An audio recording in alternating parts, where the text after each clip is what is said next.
Alright guys, we're back. I've worked on the face a little bit. Don't know if you can tell.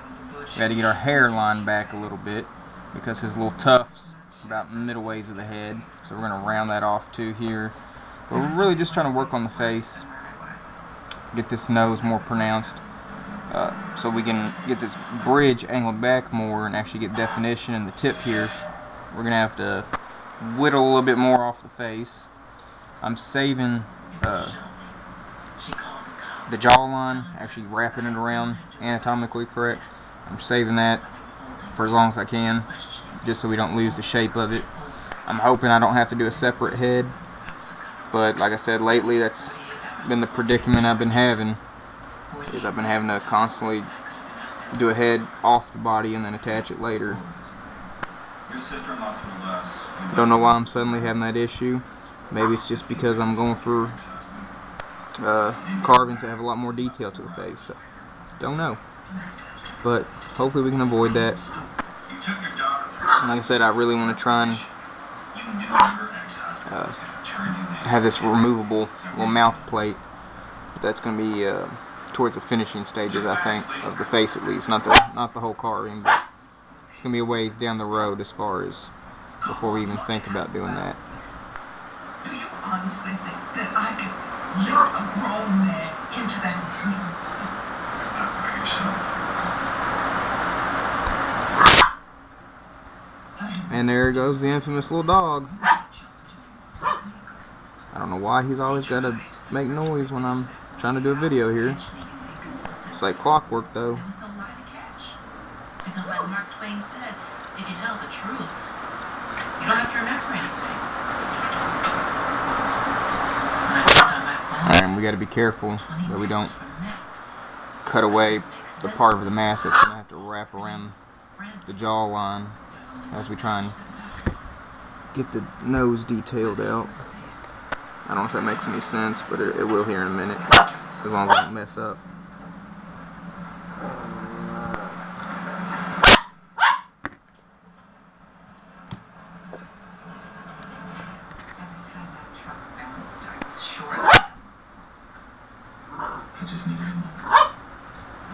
Another thing I don't know if I've shown in previous videos, I like to indent the eyes just a little bit, not all the way around, because then the eye will pop out.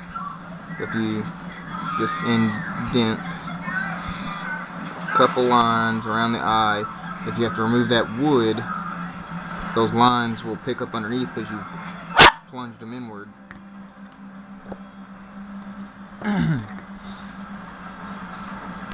Because that's one thing that'll make a carving or a drawing or a painting, doesn't matter what you do, if you don't have the eyes right, if they're not spaced properly or not aligned properly or something, you're going to notice it's going to look kind of weird and goofy and nothing like you want.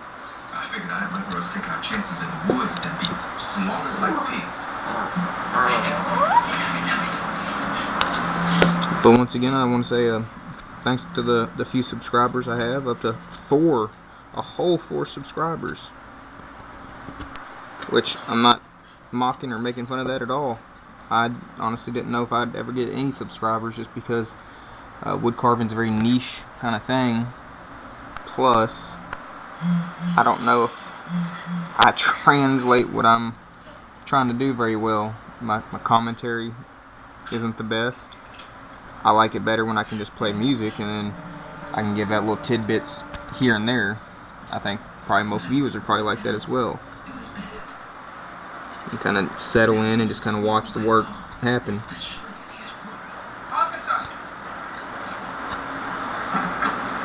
And whenever you can, when you're detailing, cut backstops in. So like right here, I'm going along the jawline. That way, when I remove some of this off the shoulder area where the neck would be, but it's hidden by all the little frilly stuff from the clown costume, it'll stop where I made this initial back cut, and that way you don't accidentally chop off part of the face, which wouldn't be a terrible thing since we're thinking about doing that, since he does have a missing lower jaw.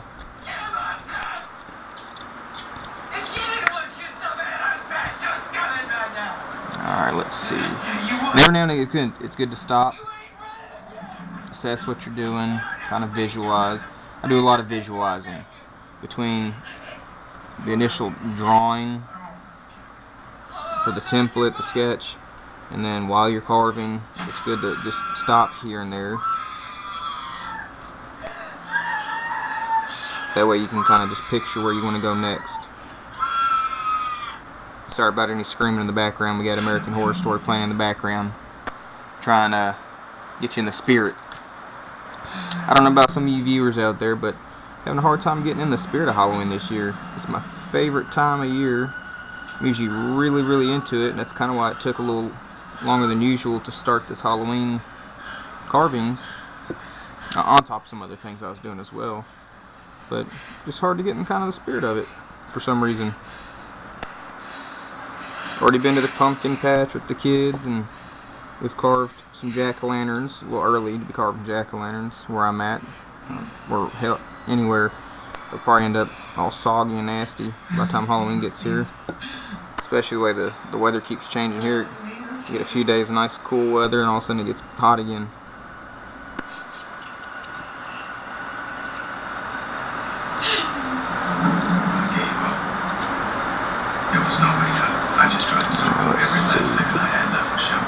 Kind of outline the jaw a little bit. See, it's a little crooked. That's my fault for transferring the template on there. Probably have to break out the tiny knife in a minute. I don't know why it's so hard to find smaller knives. I mean, this is a small knife in itself, but where's my other guy here?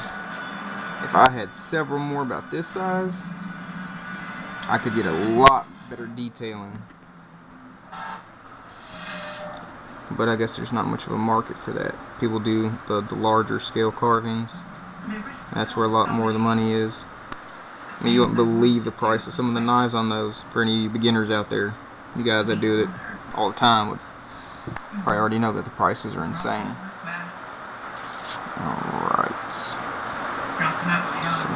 just subtly shave that down. There's the small knife. Here we go. We gotta remove a little bit to create a nostril. So we do a straight cut. Hope this camera angle's good. Do a very shallow straight cut, and a shallow horizontal cut. Yeah, there we go. We got a little nostril there. I don't know if it's picking up on the camera very well, because like I said, a little bit of a crummy camera as far as pixels. Same thing on the other side. And so you can always re-highlight it when you go to paint it.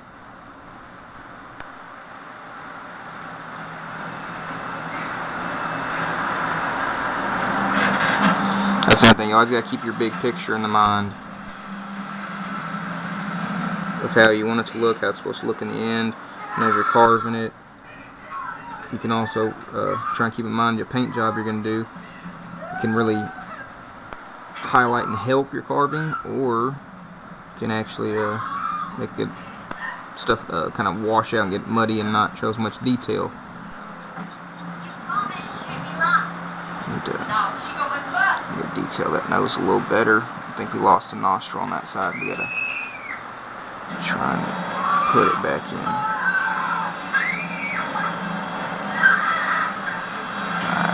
Yeah, we got a little bit of it there.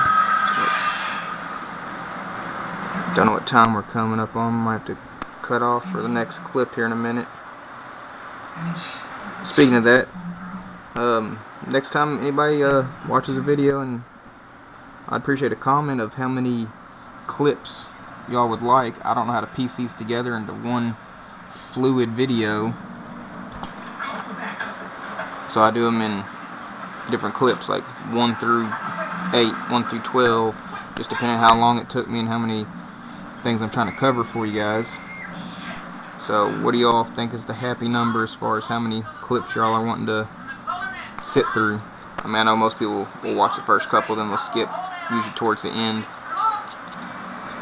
But that's another thing, I'd like some feedback just to see what y'all would like better. But we I think the 10 to 15 minute mark is a good mark for each little clip, just to keep attention spans and not to run over too long. But we're going to go ahead and cut this off. We're going to keep working at it. I think it's coming along a little better now. We're going to work on the back of the head a little bit so we can just get a better visual of how it's going to look. And we'll be back with the next clip, guys.